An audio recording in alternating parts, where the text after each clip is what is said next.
오늘 하나님이 주시는 말씀 함께 나누겠습니다. 요한복음 4장 20절부터 24절. 우리 23절부터 24절까지 먼저 말씀을 같이 봉독하도록 하겠습니다. 아버지께 참되게 예배하는 자들은 영과 진리로 예배할 때가 오나니 곧 이때라. 아버지께서는 자기에게 이렇게 예배하는 자들을 찾으시느니라. 하나님은 영이시니 예배하는 자가 영과 진리로 예배할지니라. 아멘. 여러분, 저는 1년을 보내는 데 있어서 이 1월이 대단히 중요하다고 생각합니다.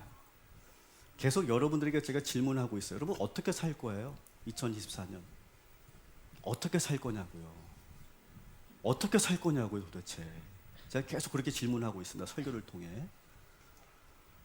여러분, 1월은요 우리가 어떻게 살 것인가를 놓고 방향을 잡는 시간이에요. 방향. 한 달 동안 방향을 잘 잡아야 제대로 우리가 갈 수 있는 거예요. 그래서 지난주에 아주 큰 방향을 우리가 잡았습니다. 우리 교회의 사명에 대해서 이야기했어요. 그래서 제가 오늘 사실 설교를 준비하면서 지난주에 제가 선포했던 이 사명을 다시 한번 우리 성도들하고 한번 선포할까 그런 고민을 했어요. 근데 그렇게 하다 보니까 설교 시간이 길어질 것 같아. 그러면 또 은혜가 떨어지잖아, 설교가 길어지면. 그래서 고민하다가 오늘 아침에 그냥 다 걷어버렸어요. 걷어버렸는데 우리 오늘 기도해 주신 이명희 집사님이 제 마음을 어떻게 알고 기도 안에 그것을 다 녹여내서, 이게 정말 이신연심이고 팀워크라고 생각하는데 아주 귀한 기도를 해 주셨어요. 자, 이제 우리가 사명을 우리가 잡았단 말이에요. 그러면 우리가 이 방향으로 가려면 추진력이 있어야 돼요. 힘이 있어야 돼요. 여러분, 생각만 한다고 원하는 대로 가지 않습니다. 생각한 것을 내가 실행하고 그리고 그것을 지속적으로 끌고 갈 수 있는 힘이 있어야 우리가 방향대로 갈 수 있는 거잖아요. 저는 항상 지금까지 1월 둘째 주에는 항상 우리 신앙의 기본에 대한 설교를 계속 해왔습니다. 오늘도 우리 신앙의 기본에 대한 그러한 설교를 하려고 하는데요. 여러분, 기본이 세워지지 않으면요 아무것도 할 수 없어요. 여러분, 여기 전문가들 많이 계시는, 운동하시는 분도 계시고 그리고 뭐 음악 하시는 분들, 여러 분야의 전문직들 많이 계시는데, 여러분, 기본이 안 돼 있으면요 절대로 성과가 나오지 않습니다. 결과가 나오지 않습니다. 우리 신앙도 마찬가지예요. 기본이 안 돼 있으면요 우리가 아무리 오래 다녀도, 횟수는 30년 40년이 돼도 기본이 안 돼 있으면요 신앙은 자라나지 않는 거예요. 여러분의 사명도 그렇고 꿈도 그렇고 결과도 나타나지가 않습니다. 기본이 안 돼 있으면. 여러분, 우리 그리스도인들의 가장 기본은 뭡니까? 예배인 줄 믿습니다. 오늘은 예배에 대한, 우리 신앙의 가장 근본적인 기본에 대한, 예배에 대한 말씀을 여러분과 함께 하려고 하는 거예요. 오늘 본문은 예수님과 사마리아 여인과의 대화입니다. 우리가 너무 많이 듣고 알고 있는 말씀인데요.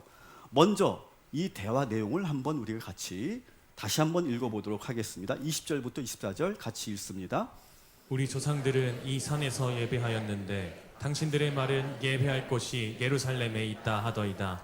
예수께서 이르시되 여자여 내 말을 믿으라. 이 산에서도 말고 예루살렘에서도 말고 너희가 아버지께 예배할 때가 이르리라.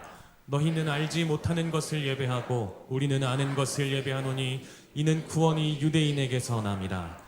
아버지께 참되게 예배하는 자들은 영과 진리로 예배할 때가 오나니 곧 이때라. 아버지께서는 자기에게 이렇게 예배하는 자들을 찾으시느니라. 하나님은 영이시니 예배하는 자가 영과 진리로 예배할지니라. 아멘. 근데 저는요 솔직히, 저는 어릴 때부터 성경을 많이 보면서 자랐잖아요. 모태신앙이니까. 근데 저는 솔직히 얘기해 볼게요. 솔직히 저는요 오늘 이 예수님과 이 여인과의 대화가 좀 뜬금없어 보여요. 솔직히. 가령 이 예배에 대한 주제로 대화를 나누시는데, 가령 이 예배라고 하는 주제는요 상당히 신학적인 주제입니다. 그래서 그 당시 대제사장들이나 바리새인들, 그들과 어떤 예배를 가지고 논쟁을 벌일 때 나올 수 있는 대화이지, 물을 길러온 지극히 평범한 사마리아 여인과 예배에 대한 대화를 나눴다? 저는 좀 뜬금없이 보이더라고요. 어릴 때부터 보면서도. 예수님과 이 사마리아 여인과의 대화는요, 크게 4가지 주제로 진행이 되고 있습니다. 7절부터 15절까지는요, 영원히 목마르지 않는 물에 대한 대화를 나누고요. 그리고 두 번째 대화는 여인의 남편들에 대한 대화를 나누고 있고요. 세 번째가 바로 오늘 예배에 대한 주제고요. 네 번째가 메시아가 누구인가라고 하는 주제를 가지고 대화를 나누고 있어요. 근데 저는 첫 번째, 두 번째는 이해가 돼요. 이것은 그 여인의 상황과 잘 맞는 주제에 맞는 대화이기 때문에 저는 이해가 돼요. 근데 이 예배에 대한 문제는 여인의 상황과 직접적인 연관성이 없어 보인다는 거예요, 저는요.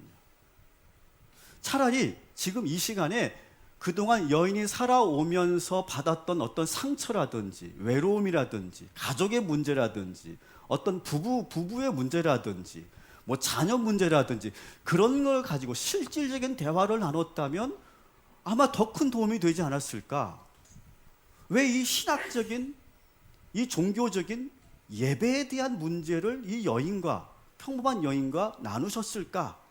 저는 그런 생각이 들었다는 거죠.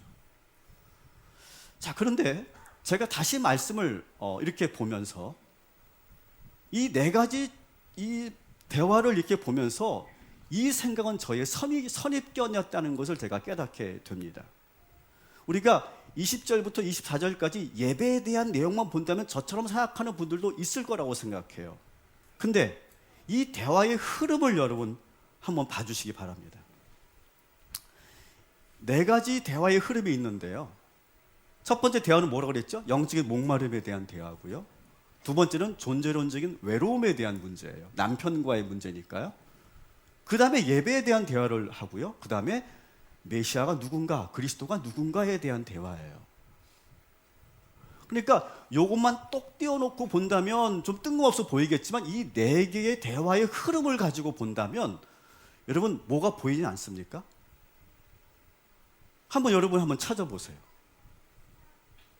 예수님께서 왜 예배에 대한 대화를 이 여인과 해야만 했을까요? 대답을 해보시라고요. 대답을. 1부 때도 제가 대답한 분들에게 제가 상품권 드렸거든요. 자, 마이크 준비되셨죠? 마이크.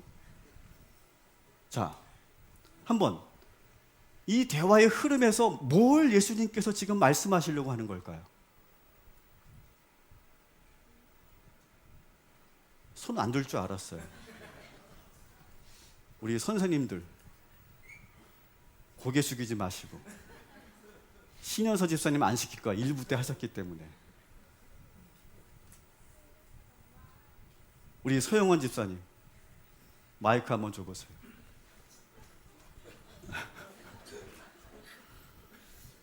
뭐 어떤 흐름이 있나요 지금?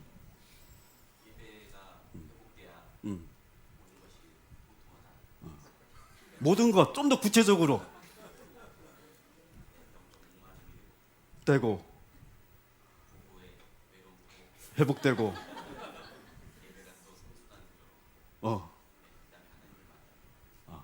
그리스도를 어떻게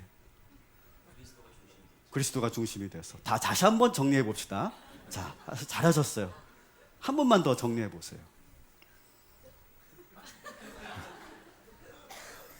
예배를 통해 예수님을 만나고 예수님을 만나면 영적 공부하니까 존재론적 외로움이 해결된다. 박수해 주십시오. 네.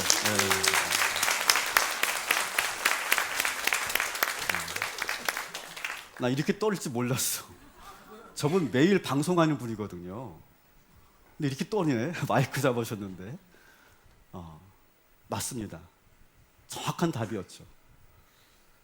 따라합시다. 영적 목마름과 존재론적인 공고함은 예수 그리스도를 예배할 때만이 채워진다. 이러한 흐름이더라고요. 이러한 흐름. 요즘에 빌드업이라고 하는 말을 많이 씁니다. 빌드업. 근데 예수님께서 이 대화를 이끌어 가시는 이 빌드업하는 이 과정을 보면요, 기가 막히지 않습니까? 이 여인이 그것을 알아차린 거예요. 그래서 물동이를 버려두고 자기 마을로 들어가는 이유가 바로 여기 있는 거예요. 그렇구나. 사람도 아니고 물질도 아니고 그리스도를 예배할 때 나의 목마름이 채워지고 나의 외로움도 해결되고 나의 공허감도 채워지는 거구나. 이거를 깨달았기 때문에 마을로 들어가서 내가 메시아를 만나다라고 선포할 수 있었던 거죠. 여러분, 예배를 통해 여러분의 모든 목마름과 외로움과 공허함과 모든 것이 채워지게 되기를 주님의 이름으로 축원합니다. 예수 그리스도로 채워지기를 주님의 이름으로 축원합니다. 성령으로 충만해지시기를 주님의 이름으로 축원합니다. 자, 그렇다면 다시 한번 우리가 기초적인 질문부터 다시 해보려고 해요. 예배란 뭘까요? 예배라고 하는 것은요, 이런 겁니다. 예배는 하나님이 우리에게 주신 은혜와 사랑에 응답하는 거예요. 그러니까 오늘 여러분들이 이 예배에 오신 이유가 있죠. 여러분들은 살면서 하나님이 주신 은혜와 사랑을 경험해 봤기 때문에 여기 온 거예요. 그죠? 경험해 보지 않은 사람은 여기 올 이유가 없어요. 왜 오겠어요, 여기를요? 한 번이라도 경험해 봤기 때문에 내가 여기 오는 거예요. 왜? 감사해서, 놀라워서, 어떻게 하나님께서 그렇게 역사하셨는지 내가 봐도 너무 기가 막히기 때문에 그 은혜를 내가 잊을 수 없어서 이 자리에 와서 찬양과 경배를 드리는 거죠. 여러분 동의하시죠? 그런 체험이 없으면 주변의 사람들이 그럴 거예요. 야, 너는 뭐하러 그렇게 예배 드리러 가냐? 그 사람들은 왜 안 오는 거예요? 그런 체험이 없으니까요. 그런 경험을 안 해봤으니까. 그리고 예배라는 건 뭡니까? 따라합시다. 하나님이 주체가 되고 나는 객체가 됩니다.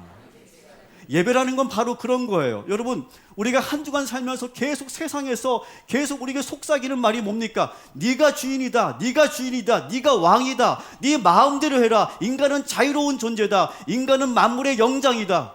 네가 왕이라고 계속 속삭입니다. 우리는 그 말에 우리 그리스도인들도 거기에 물들어가고 있어, 전이 되고 있습니다. 그래서 우리도 왕처럼 삽니다. 한 주간 내 자아로 삽니다. 내 마음대로 삽니다. 내 뜻대로 삽니다. 그런데 여러분, 일주일에 한 번 내가 그 자리에서 내려와서 내가 객체가 되고 나의 하나님에게 예배를 드리는 나의 본연의 자리로 내려오는 일, 이거는요 대단히 중요한 일이고요. 같은 인생을 살아가지만 이렇게 계속 예배의 삶을 살아갈수록 우리는 새로운 다른 길로 가게 되는 줄 믿습니다. 그리고 예배라는 건 뭐냐? 하나님을 만나는 시간이에요.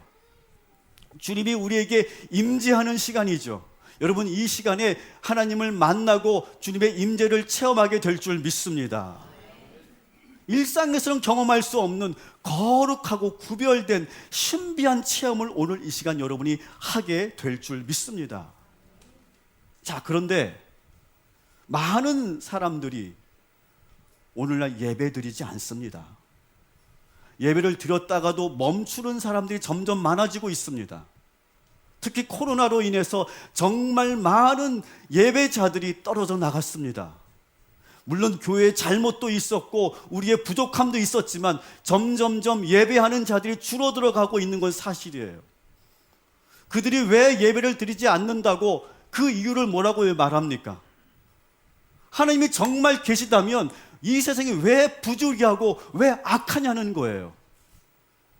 한번 그들의 말을 우리가 잘 귀로 들을 필요가 있어요.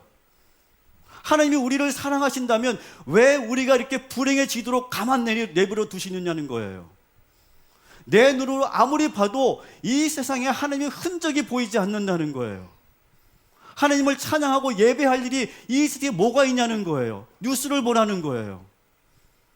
그리스도인들은 바보 같은 건지 어리석은 건지 순진한 건지 모르겠다고 그렇게 말을 합니다. 가장 대표적인 인물이 바로 욥의 아내죠. 욥기 2장 9절 같이 읽겠습니다. 그의 아내가 그에게 이르되 당신이 그래도 자기의 온전함을 굳게 지키느냐 하나님을 욕하고 죽으라. 아멘. 욥의 가정에 큰 어려움이 찾아왔습니다. 그 상황에서 아내가 이런 상황에서도 어떻게 하나님을 예배하고 하나님을 믿을 수 있다고 얘기하느냐, 차라리 욕하고 우리 죽어버리자, 이렇게 욥의 아내가 이야기합니다. 여러분, 우리는 이런 말 참 많이 들어왔습니다. 주변에서 야, 너는 그런 상황에서도 예배 드릴 맛이 나냐? 야, 이런 날 좀 다른 데도 좀 가고 좀 이렇게 편하게 살지, 뭐 이렇게 예배 드린다고 모든 일정을 다 뒤로 하고 그렇게 사냐? 여러분, 우리는 정말 바보 같고 순진해서 그런 걸까요? 여러분, 우리도 다 알잖아요. 이 세상이 얼마나 부조리한지, 이 세상이 얼마나 악한지 우리는 다 알고 있습니다. 우리도 다 보고 있잖아요. 그런데 그렇기 때문에 우리는 하나님께 예배하는 거죠. 왜? 하나님밖에 이 문제를 해결할 수 없으니까요.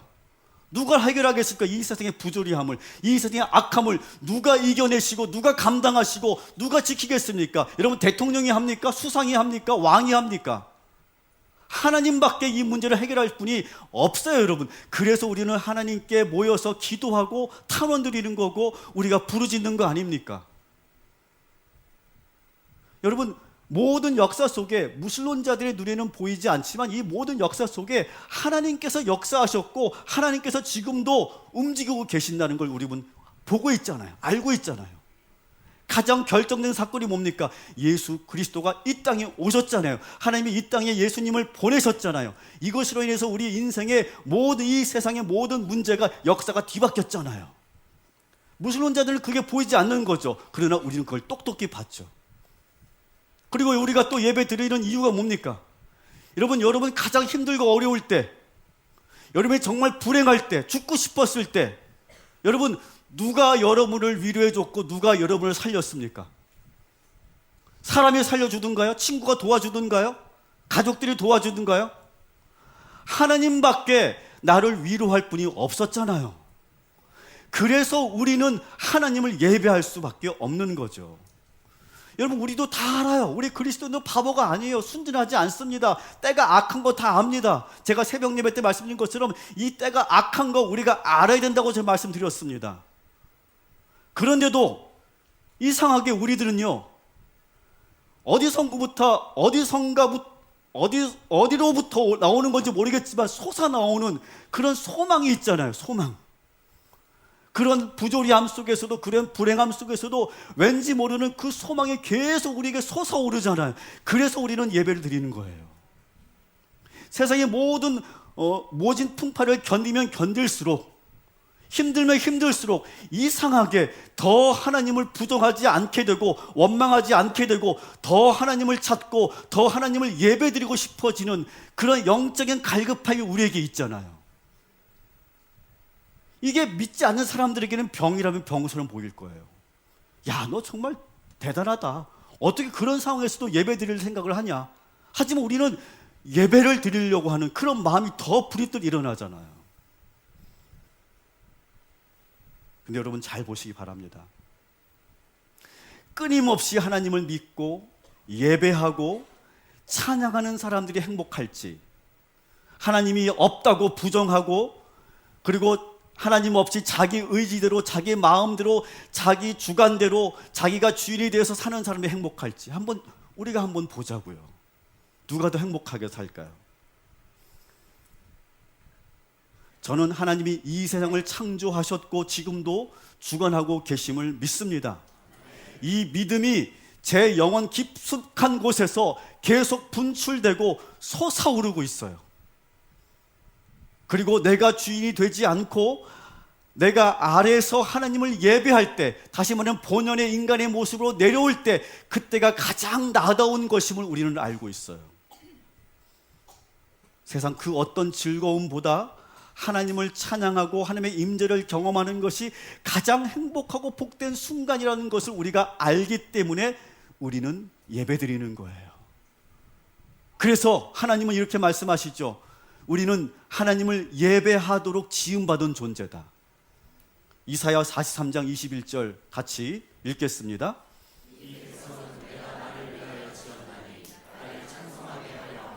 아멘. 따라합시다.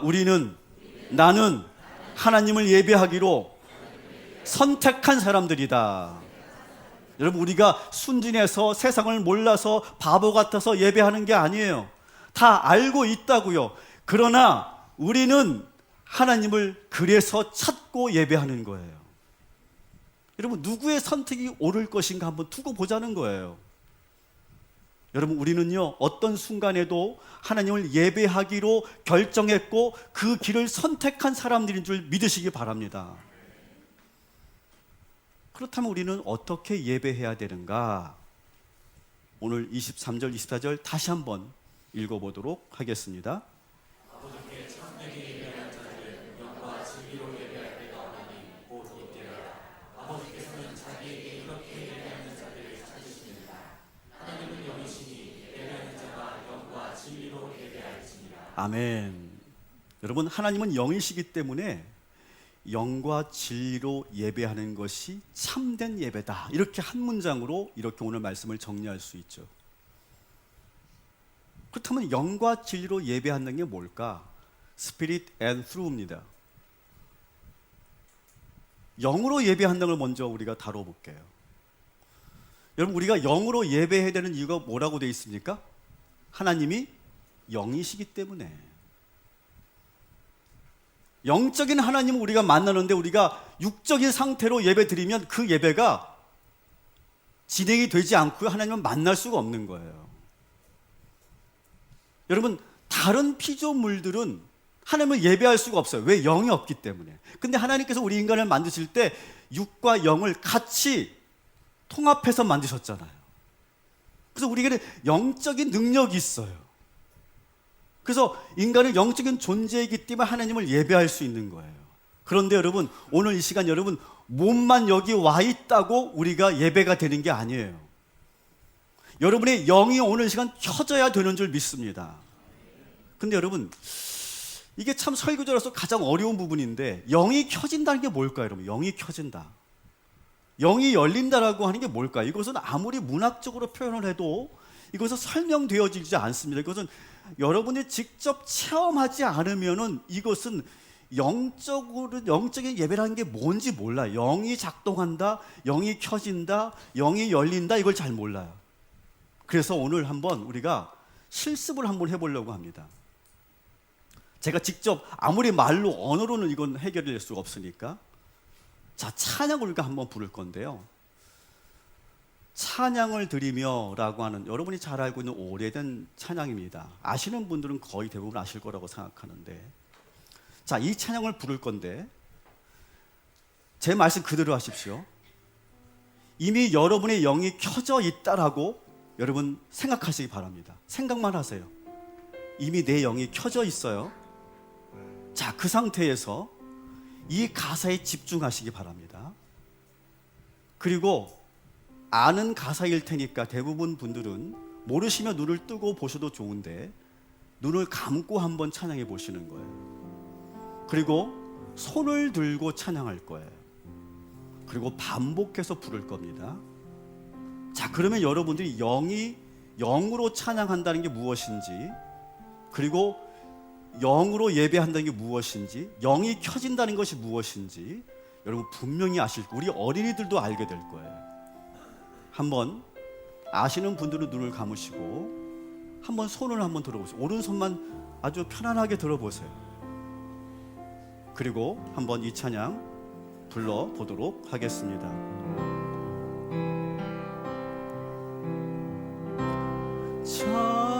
찬양을 드리며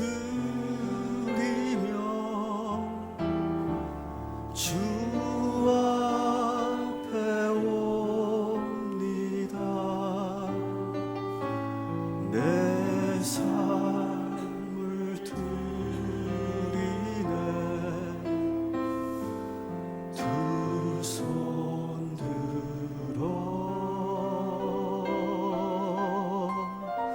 주 경배 드릴 때 주님을 느끼네. 내는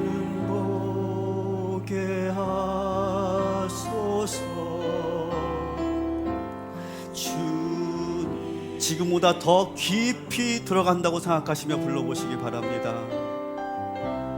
찬양을 드리며 주 앞에 옵니다. 내 삶을 드리네. 두 손 들어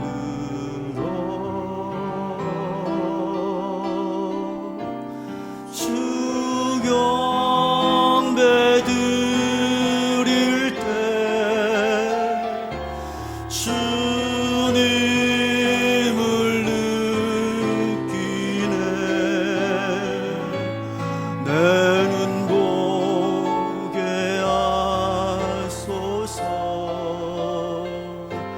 주님, 더 깊이 들어갑니다. 찬양을 드리며 찬양을 드리며 주 앞에 옵니다. 내 삶을 드리네. 두 손 들어 주 경배 드릴 때 주님을 느끼네. 내 눈 보게 하소서. 주님, 전심으로, 마지막으로 전심으로 한번 불러보겠습니다. 두 손 높이 들고 찬양을 드리며 주 앞에 옵니다. 내 삶을 드리네. 두 손 들어 주 경배 드릴 때 주님을 느끼네. 내 눈 보게 하소서. 주님 얼굴 그대로 한번 눈을 감으시고 영적인 그 상태를 한번 느껴보시기 바랍니다. 저는 오늘 이 찬양을 부를 때 떨림이 왔습니다. 손이 떨리고 제 입술이 떨렸습니다. 이유를 알 수 없는데 제 눈가가 촉촉해졌습니다. 가슴이 쿵쾅쿵쾅 뛰고 온몸에 열기가 오르고 있습니다. 다 각자 다를 겁니다. 영적인 상태가 다 다를 겁니다. 여러분, 그런데 여러분 한번 상상해 보십시오. 우리가 매 순간 1년 동안의 이 예배가 정말 이 영적 상태로 예배 드릴 수 있다면 여러분, 우리는 얼마나 놀라운 변화가 나타날까요? 하나님은 영이시니 너희가 영과 진리로 예배할 때마다 그것이 바로 참된 예배니라.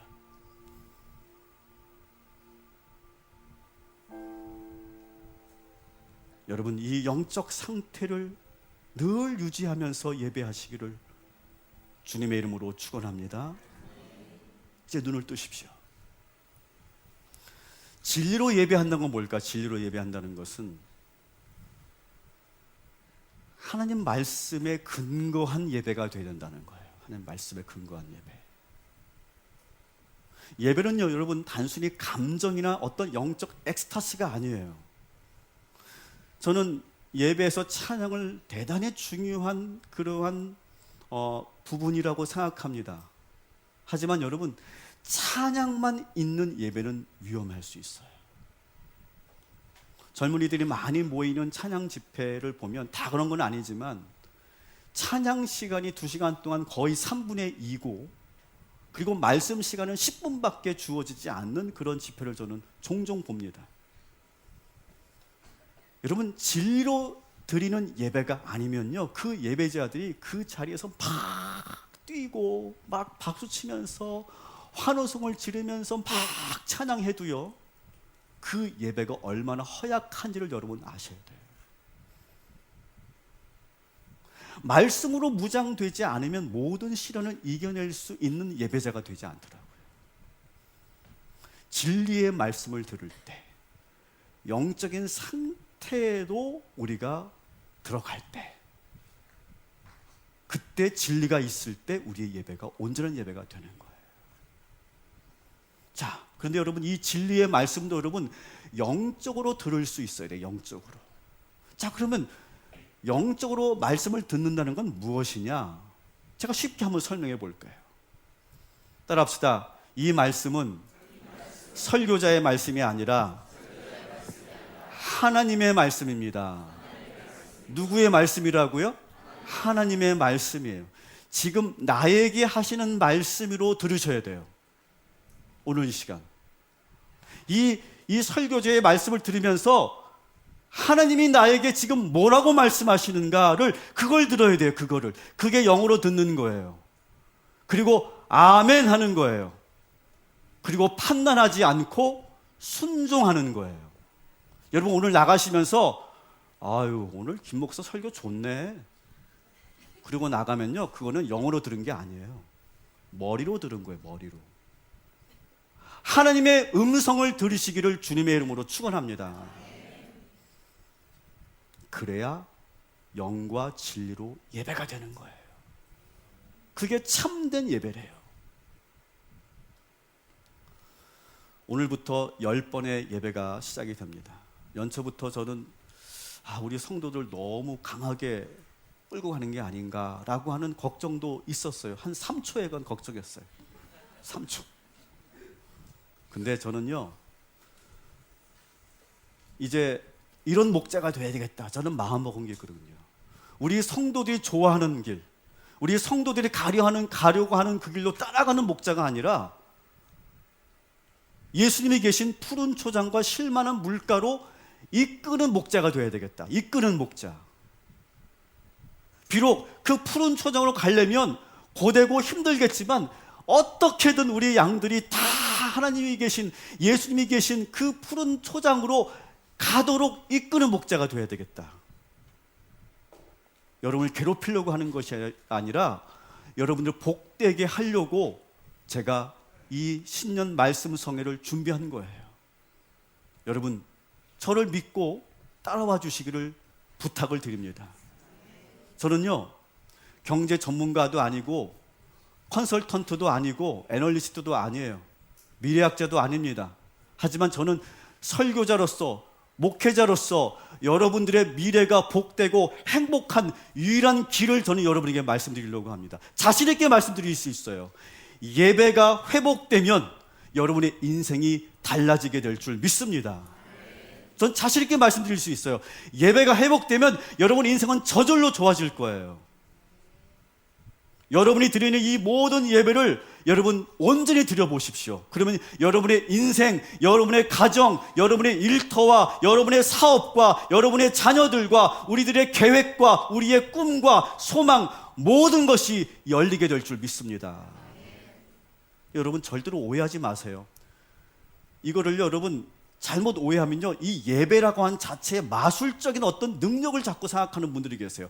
40일을 내가 금식하면, 40일을 작정 새벽 기도하면, 100일 기도를 드리면 뭐 그렇게 뭔가 그 예배 자체의 어떤 그런 뭔가 신통한 능력이 있다고 생각하는 분들이 계시는데, 저는 그런 말을 드리는 게 아니에요. 여러분 생각해 보세요. 영과 진리로 지금과 같은 여러분의 영적 상태로 매일매일 예배 드릴 수 있다면, 모든 예배를 여러분 이렇게 성공할 수 있다면 어떻게 될까요? 내 영이 쪼개지잖아요. 그러면 내 영이 바뀝니다. 내가 바뀌죠. 내 생각이 바뀌죠. 태도가 달라지죠. 인생을 살아가는 자세가 달라집니다. 그러면 어떻게 될까요? 모든 게 달라질 수밖에 없는 거예요, 여러분. 그래서 영과 진리로 예배드리라고 하는 것이지 어떤 예배의 마술적 능력을 얘기하는 것이 절대 아닙니다. 영이 깨어있고 진리 가운데 있으면 여러분 못할 일이 없을 거예요. 이루어지지 않는 일이 없을 줄 믿습니다. 다 형통하게 될 줄 믿습니다. 예수님께서 마을로 곧바로 들어가시지 않았어요. 그리고 제자들을 먼저 보내셨어요. 그리고 우물가에서 한 여인을 기다렸던 이유가 바로 여기 있었어요. 예수님이 이미 그 여인의 모든 상황을 다 알고 계셨어요. 그 여인이 갈급해하고 목말라 하는 것이 무엇인지, 무엇 때문에 그렇게 외로워하고 있는지 다 알고 계셨어요. 근데 그것을 해결하는 방법은 물이나 사람이 아니라, 그걸로 채워지는 것이 아니라 그리스도를 만나고 영과 진리로 예배 드릴 때 채워진다는 사실을 말씀하시기 위해서 그 여인을 기다렸고 그 대화를 그렇게 빌드업해 가셨던 거예요. 사랑하는 성도 여러분, 2024년도 가장 먼저 여러분이 해야 할 것은 다이어트도 아니고 운동도 아니고 공부도 아니에요. 자기 개발도 아니에요. 예배를 회복해야 되는 줄 믿습니다. 저의 이 영적 컨설팅을 잘 들어주시기 바랍니다. 우리 교회 임원 되시는 분들, 우리 선생님 되시는 분들, 먼저 여러분 스스로가 예배가 회복되셔야 돼요. 교사인 내가 예배가 회복돼야 우리 자녀, 우리 아이들에게 예배를 가르칠 수 있습니다. 우리 부장님들, 우리 팀장님들, 여러분들이 예배가 회복돼야 그 부서가 부흥하고 놀라운 하나님의 일을 이루어내는 부서가 될 줄 믿습니다. 한번 보자고요, 여러분. 예배를 선택한 사람과 자기가 주인 되는 것을 선택한 사람, 누가 과연 제대로 된 길을 가게 될 것인가? 우리는 예배를 선택했어요. 세상의 부조리함을 다 알고 이 세상에 하나님이 계신데도 악한 거 다 압니다. 하지만 우리는 예배를 선택했어요. 우리는 하나님의 놀라운 계획은 다 알 수 없지만 전적으로 하나님을 믿고 신뢰합니다. 우리는 하나님을 찬양하고 예배할 것입니다. 어떠한 상황에서도 우리는 예배를 선택한 사람들이다라고 하는 것을 여러분 기억하시고 2024년 이 방향으로 쭉 나아가시기를 주님의 이름으로 축원합니다. 아멘.